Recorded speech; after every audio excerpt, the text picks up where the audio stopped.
It is Friday, June 27th. Let's talk PlayStation. Welcome back, everyone, to another DS2 on the Beach episode of LTPS. The game is finally out. We will talk about that in a second, but if you're playing it this weekend, have a great time. I cannot play it until Monday because I will be at too many games this weekend. So actually, I'm there now, technically. So Friday, Saturday, Sunday in Philadelphia. I always say this every year, but if you do go to the convention as well and you see me, you're more than welcome to approach. We can talk. I will probably talk your ears off because I always ask people what games they're looking to get or what you picked up. So that's always like a requirement if we end up talking some games at TMG. But otherwise, that's what I'm doing. I got to wait till Monday to play the game, but we'll talk about that in a second. Either way, though, let's begin, as always, with our PS Plus reminder. So the June lineup, this is your last call to claim those games. Do that before the 1st. It's going to change over to the King of Fighters 15 PS4, PS5, Diablo 4 PS4, PS5, and Jusant for PlayStation 5 as well. The 3 games for July. I would say, honestly, this is probably the best lineup of 2025 so far.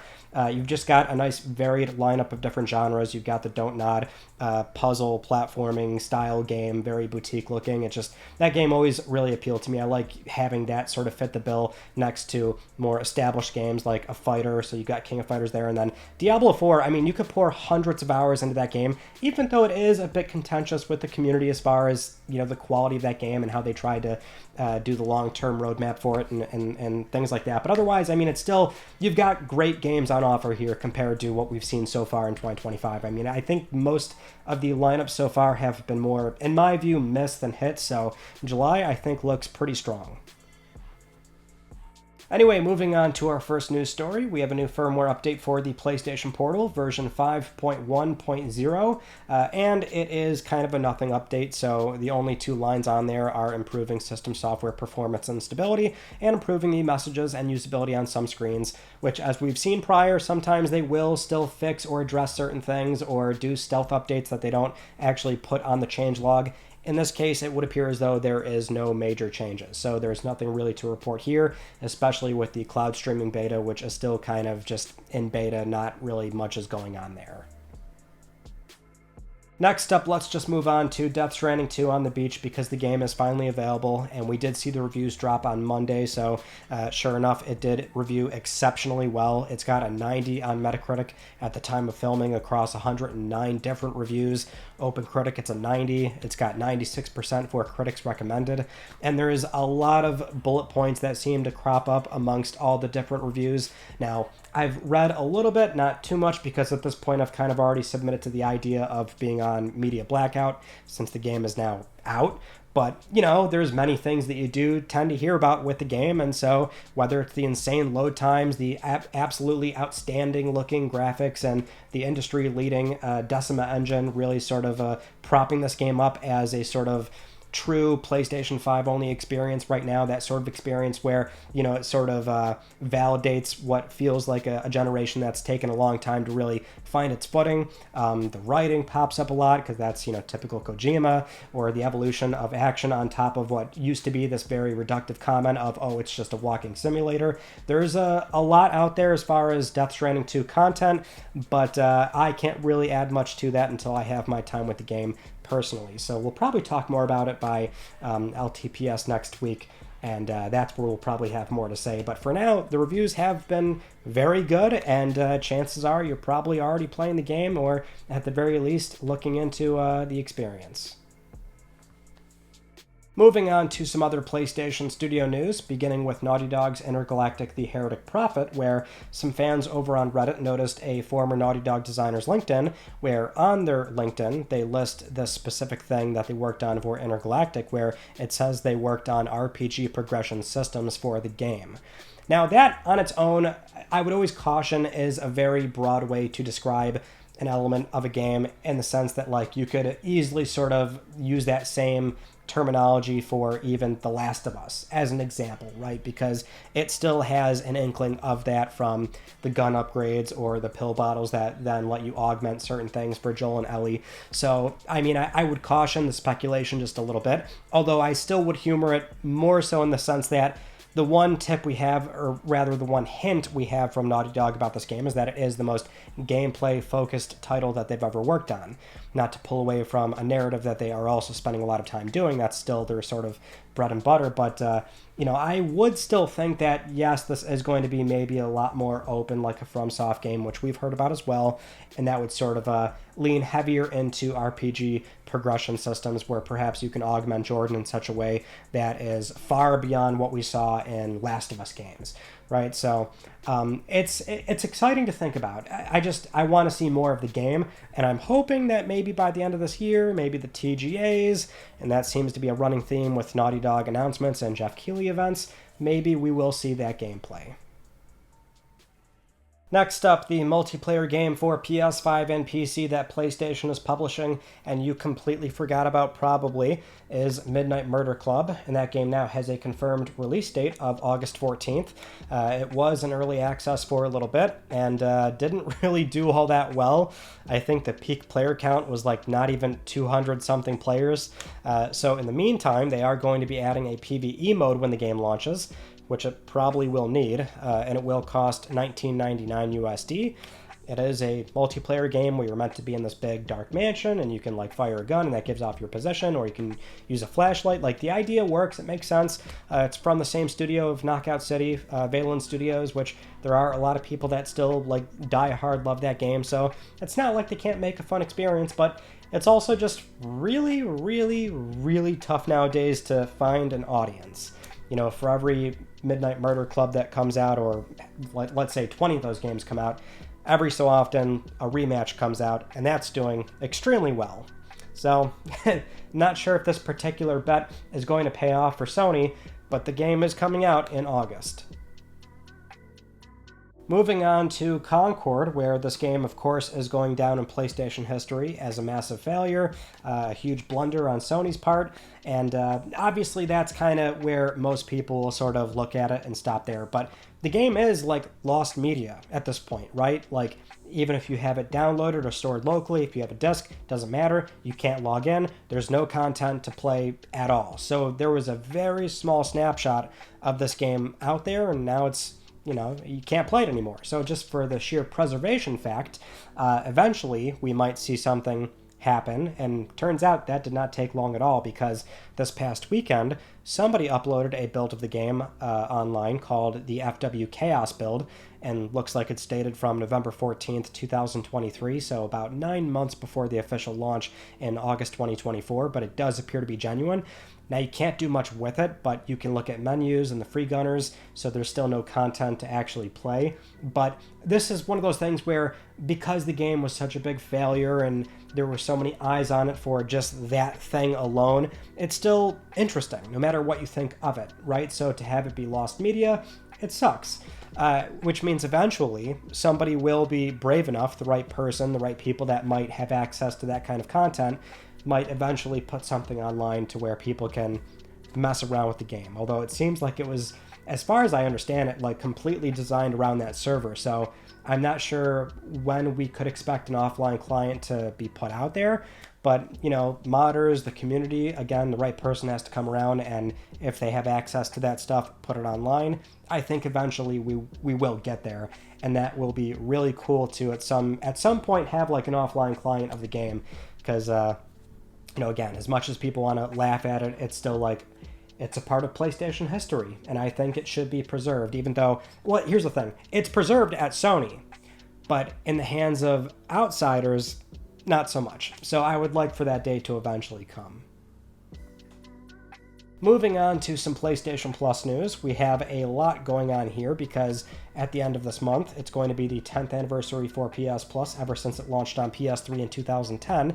And so to celebrate that occasion, not only is Sony going to be doing some PS tournaments on PS5, do some discounts, things like that, but we also have a new interview over on Stephen Tottilo's newsletter GameFile, where he was speaking with the Vice President of Global Services at PlayStation, Nick McGuire, and so Nick was talking about a number of things with the PlayStation Plus service. So first off, he did talk about pricing. didn't really say a whole lot because it is a very sensitive topic, obviously. Sony is not, they're very hyper aware of that. So he said, and I quote here, "No comments, no plans on pricing to talk about directly." Now, if you recall from the business segment briefing we just had, Hideaki Nishino said they'll continue adding value and adjusting pricing dynamically. So when asked about that, Maguire said, quote, "I think we just want to invest in Plus. We want to invest in the proposition, bring more value to users, and we're seeing high growth in Extra and Premium." Which that is what we saw from the business segment briefing. That's part of why they did the whole relaunch in 2022. Not only did they have to consolidate Plus and PS Now, but they saturated on console as far as how many subscribers they can get. That's why they don't disclose that number anymore. It was always, 47 to 50 something million, and that's pretty much the number they're always going to have as long as they don't massively mess up between PS4 and 5. So how do you make more money? Well, you bring in these new higher price tiers, and we've seen that not only has the adoption rate for those tiers been quite strong, it's only going up. So Premium saw a pretty big jump recently from the last fiscal year, and now it's like 38% between Extra and Premium where people are upgrading to those tiers in face of price increases, and those are the numbers that they're happily willing to let people know about, or in this context, investors. So there's no point in saying we have 50 million subscribers. What they need to say to investors is more people are subscribing to Premium, and that's what they like to hear. Now, in light of that non-answer for possible price increases, we did at least get some cool PS Plus stats, which, like we just mentioned, Premium is growing. So Maguire did outline that in the last 12 months, Premium has grown 18%. So people are indeed still subscribing to the highest tier in droves, more so than they were previously.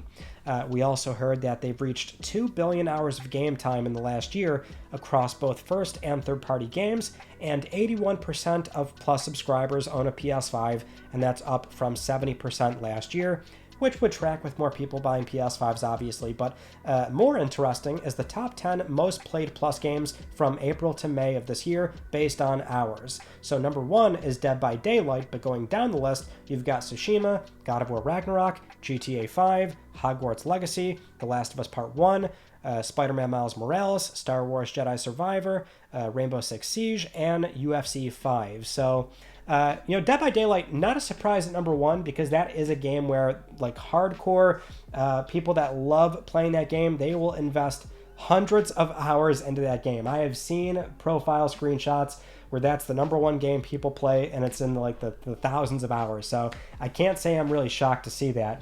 But the other notable thing, of course, is the first-party games. We saw from the Insomniac breach, and it's still true here, they're massive drivers into the service, which is a great segue into our next news story about how, yes, they are still not going to do day one games for PlayStation Studio titles going into PS Plus. So they have reaffirmed that notion. So Maguire said, and I quote here, "We've sort of stayed true to our strategy across the board where we're not looking to put games in day and date.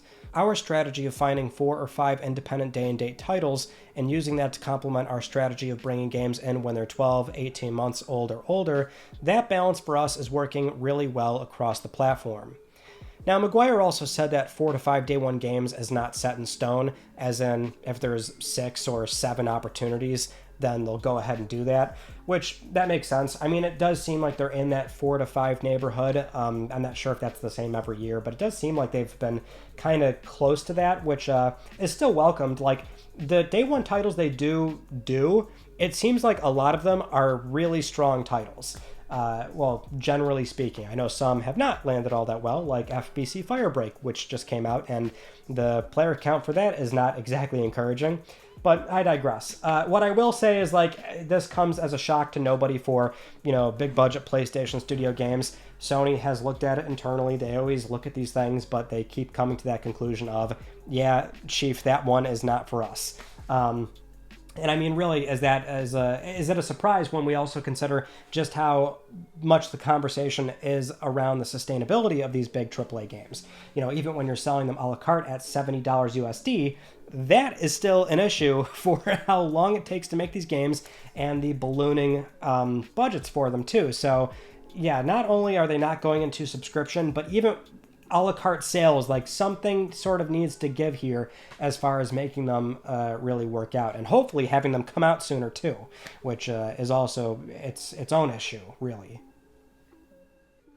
Now, Steven did also ask Nick about the Classics program, which we do have some words there. And so Nick McGuire does say, at a minimum, they like to do one classic game a month, which, yeah, we basically only get one game a month anyway, so that's funny to hear, but he does acknowledge that issue, so he actually went out of his way to not directly name implicit conversions, but he does talk about the emulation team they work with, which is implicit, and he did admit that there's a slightly longer lead time for those games. But as for the PS3 streaming titles, McGuire also said that adding those games is tougher. They even said that they'll continue to do more of those games, and they have not ruled them out. Now, Steven did also make it a point to talk about how first-party games like Resistance PS3 or Infamous Second Son, those were taken off the service, and so McGuire said for the delistings, it's all about balance. Quote, we've got 80 collections of games across the catalog, so we want to keep it fresh and bring in new games. Sometimes that means taking a few games out at the same time to keep the proposition interesting and help people find new games as well. A very good, spruced up PR fluff answer, because it's, again, like there's no reason to take first-party games out of the service. Obviously.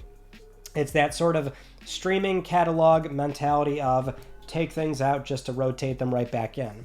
But I do like that we actually have somebody saying something about the, well, one, classic games, which I get it. I mean, I can always sympathize with implicit conversions as far as the lead time and how much of a nightmare it is to navigate old licenses and work with those partners and trying to get those games back on the service, especially during an environment where publishers want to keep their IP so close to their chest for their own plans. So why would they go through this program? So I totally get that issue, but I also love that they went out of their way to talk about the PS3 streaming titles.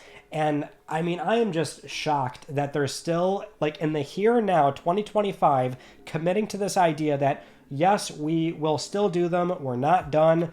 I mean, they've not added any PS3 streaming games in so long. Resistance was one of the more recent ones, and it's already out of the service. So it's very strange, polarizing. I was so dead set on the idea. I'm like, surely they're going to start taking these things offline. Like, we're just going to start losing PS3 games, and that's it. Like, they don't come back because they don't have a new solution for that just yet.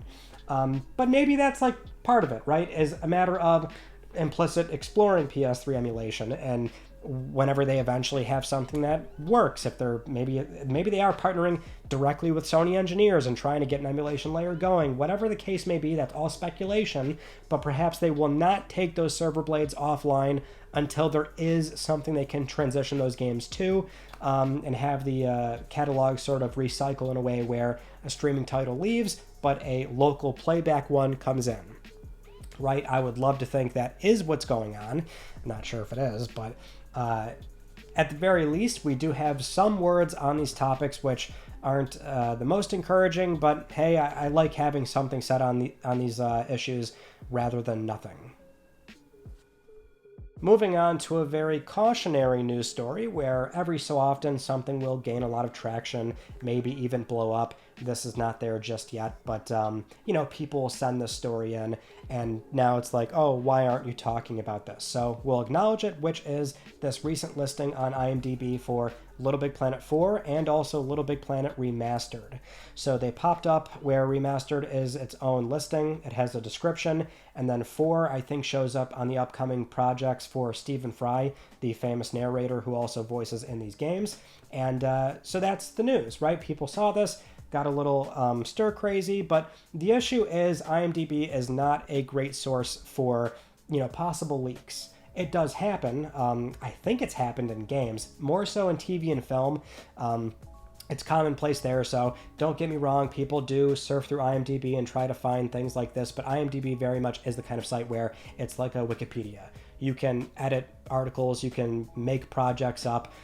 They do have a sort of back-end check system to make sure that users are not doing that in droves all the time, but it's still not really reliable, and so things can get through. And at least with the LBP franchise, like, I know that community, most of them are sweethearts, but there's still a lot of bad actors in there as well. So, and that's partly why the games are down to begin with. So, like, I saw this and I thought right away, like, I don't know. That could be somebody just, again, being a bad apple, and that would suck because people would get their hopes up for these games to be real. Now, having said that, I will at least humor it a bit for speculation, because that's always fun. I'm not sure about an LBP4. Remastered makes a lot of sense to me, actually, because it's low cost, low risk, and it's something where it gives Media Molecule something to do in the meantime while they're ramping up a brand new project, a completely new IP, which it seems all but certain that's indeed what most of them are doing, or at least a portion of the studio. You have to think about it from a business point of view. I mean, sometimes remasters go off to different studios, but in some cases, like a Bend, right? Like, we always talk about these things, whether it's for onboarding or it gives people something to do, it can make sense where they do it in-house. And LBP Remastered would just be a great all-in-one package. You put 1, 2, and 3 levels in there.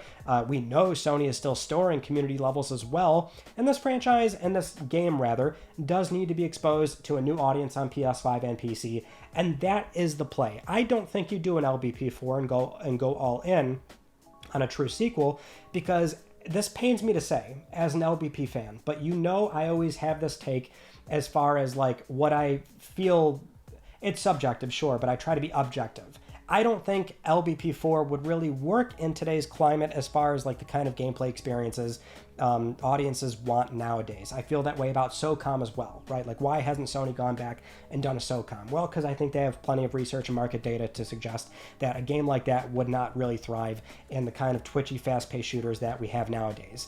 And also, it would be stepping on toes of other games that kind of already have that audience. I mean, there is just a lot of stuff out there nowadays. There's, saturation is real, especially in the live service climate. So, and Sony, after having canceled so many games, they're going to be a lot more careful. I just don't know if an LBP4 would really work nowadays. But you could perhaps be a lot more conservative and do a remaster project, see what happens there. It would still have building tools. I mean, it doesn't even really... Maybe it doesn't have to be a 4. Remastered could stand on its own and be that thing on, say, PS5 and PC, right? I'm just spitballing here, but I'm not sure if you go all in on the property, but a remastered project, I think, would absolutely make sense. But with that said, like, I don't think that's what's happening. I would love to be wrong. I just think that when you look at IMDB as the only source, it's not exactly a good one. So we'll leave it there, but if you saw this, that's how I feel on what's going on. Let's get into some third-party news. We have another very big viral sensation game announced out of China. This one is Blood Message. So this came seemingly out of nowhere from NetEase and their studio Thunderfires 24 Entertainment. It's coming to PS5 and PC, or rather they say PC and consoles, but if we assume it's going to come out within this cycle, probably PlayStation 5, maybe next gen. But this trailer blew up. Like, it's at 4.4 million views in under a week. It looks absolutely gorgeous. It's another, Black Myth Wukong story here in the sense that, like, it looks insane. It's been described as a mix of Assassin's Creed and mixed with some Uncharted and Tomb Raider vibes. It is being described as a narrative-driven, linear action-adventure single-player game, which, for a big-budget, title such as this, that does appeal to a lot of people. They're saying the right things. So it's just another one of those Chinese games that, like, it comes out of nowhere, looks fantastic, and given we've had some games like that ship, and they held up to that sort of expectation of a really strong, enjoyable experience that does look as good as it does, you look at Blood Message and you think, wow, we might actually get that. So that's exciting to see. I mean, that's partly why PlayStation is investing so heavily in places like China or South Korea, and they're just looking for talent globally, because now we've got this huge rise of developers coming out of the region where they're putting out some really compelling stuff. Moving on to some SEGA sales data, where they put this out by accident, and it very much was their fault. They uploaded this on their investor site, I think, or their investor portal. They just didn't redact this info, but they gave us some valuable sales data for a number of well-known properties, and it's just really interesting to see. So Persona 5 Royal, so that includes the remaster and the multi-plat version, does not include the original Persona 5 release, has sold 7.2 million copies since launch. Fiscal year 20, it did 1 million, then it went down to 700,000, and then 350, but then it shot way back up in fiscal year 23 to 1.8 million. That's insane, and it really adds a lot of context on how big the Persona franchise is nowadays. It is completely mainstream, and there's a reason why they're milking it like crazy with so many spin-offs. Sonic Frontiers is at 4.5 million. Team Sonic Racing, 3.5. Total War 3 Kingdoms, 3.2. Yakuza Like a Dragon, 2.8. Sonic Superstars, 2.4.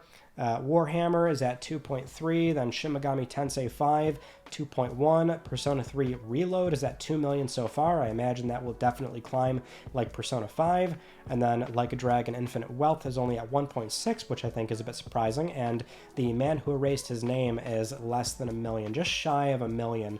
You know, Push Square made a really good point about this, all this data that came out. They immediately thought of Square Enix games with Rebirth and, say, Final Fantasy 16 in particular. You know, it's that running joke of, oh, Square puts out these games that are good, very enjoyable, right? They're not bad at all, per se. Maybe you thought 16 was whatever, but, you know, it's not like they're awful games. And they still sell, on paper, what appears to be really good numbers. We saw 16, the official figure after a few days was 3 million. You know, 3 million on only PlayStation 5, what would have been over a year ago now at this point. You prop that up right next to Sonic Frontiers, Team Sonic Racing, like it's not, these are not bad numbers. Those are all multi-plat games, right? But you just think, oh, okay, well, obviously Square was expecting that game to be in the upper echelon of 10, 20 something million, kind of like what 7 Remake did on PS4 back in 2020, which was, you know, a very unique circumstance. But, you know, I thought the Push Square point was interesting. I'm not sure if that's more illustrative of how bad it looks on Square's part that they can't manage expectations or their budgets, and they can't see like a good return on a game like 16 or Rebirth for that matter. Like how bad it looks on them, or how it looks on SEGA for their numbers, which are pretty respectable, especially nowadays, right? But it's always fun to see. I wish we would get more sales data like this, but typically they don't release that stuff too often. It's weird how for a lot of publishers, it's like they'll release milestones, and that's usually it. So it's great to have this from SEGA. Now, while we're still somewhat on the topic of Square, we'll also go into our next story, which is about how Square feels about Clair Obscur Expedition 33, which is a turn-based game. And so you've got people wondering if Square would maybe do that for mainline Final Fantasy games. In fact, that question was asked by an investment media reporter during a recent shareholder meeting. So this was translated by Genki_JPN on Twitter, where the reporter asked about the next Dragon Quest and also Final Fantasy games, if they could be turn-based in light of Expedition 33's recent success. And so Square apparently said they're aware of the game, obviously, and they believe command-based RPGs are the origin of Square. They value the genre and will continue to deliver such games. And that's the language. So I'm already seeing some misconstrue this or make it misleading. They're saying that, oh, we value those, we still do them, it's the heart of Square, and we'll continue to do them. They're not directly saying that will be the case for the next mainline Final Fantasy, because Square is not just Final Fantasy, or Dragon Quest for that matter. They do still make RPGs, or turn-based RPGs, I should say, right? They still do that. But the contention is mainline Final Fantasy in particular. Will they ever go back to that? And we've had the directors and producers of the franchise shy away from that very openly, right? So in light of Expedition 33, is it something they would consider? They're not saying that here. They're just saying they'll do more of it. I would at least add that I wonder if they are seriously considering that pivot, though. Or it's weird to call it a pivot, but maybe going back to the roots. Because the thing I will always commend 16 for, Final Fantasy 16, which I do love that game, so my bias is already a little bit in place here. But what I really valued about it was that, you know, they wanted to do something different, and it really challenged what it meant to be a Final Fantasy. I mean, the franchise on its own has always been something where 16 games onward, it is always a new universe, a new plot line, new characters, Of course, there's certain themes and gameplay elements and, monsters or fiends you expect in that universe, right? Or whatever sort of new universe they make in Final Fantasy, but they really did try to challenge what it meant to be a Final Fantasy. And I really like that about 16. And that can directly go into 17, which is we can go back to turn-based and try and see what happens there. I think the franchise is in a spot where they're clearly struggling. They're trying to get it back to its former glory. It's not like turn-based games aren't doing well right now, with Persona numbers looking as insane as they are. Clair Obscur doing a slightly different take on the genre and also doing extremely well. Final Fantasy, I think, still does have a shot at doing something, but all the right things have to fall into place, and maybe going back to turn-based alongside exploring different characters in a different world, maybe that's just what they need to do before they eventually land on something again. Now, with all that said, it is time for Let's Talk Plus, the weekly Let's Talk PlayStation giveaway, where one of you can win a $10 PSN code. I would like to congratulate this viewer right here. I'll be contacting you very soon via email or X, and if you'd like to win a $10 PSN code, it is so simple. Follow the link down below or scan the QR code, enter the Gleam giveaway, and supporting this channel a number of ways can gain you an entry, and I'll announce the winner next week, because I'm trying to help pay for your games. Those are some of the stories from this past week that I wanted to talk about with you all, and our Tuesday video was looking into the business of making physical video games in 2025. This was an interview condensed down into a lot of really interesting things going on in the business, the trials and tribulations for some of the smaller limited print companies, how big publishers feel about physical nowadays. It's really insightful, and I'm really proud of that recent upload, so go check it out. And then coming up, should have something on Tuesday, but again, this weekend I will be at TMG, so if you are there, then by all means, come chat. Let's talk about some games, and you do have to show me what you bought. I will probably ask you that, so if you've got a little bag or book pack, bust it out. I want to see some of your pickups. I will probably be buying a lot of things I need for videos this coming holiday season, so that's what I'll be doing. But otherwise, that is pretty much it. So that concludes this week's episode of Let's Talk PlayStation. I'm Ryan Benecki. Thank you all so much for talking with me, and I will see you all next Friday.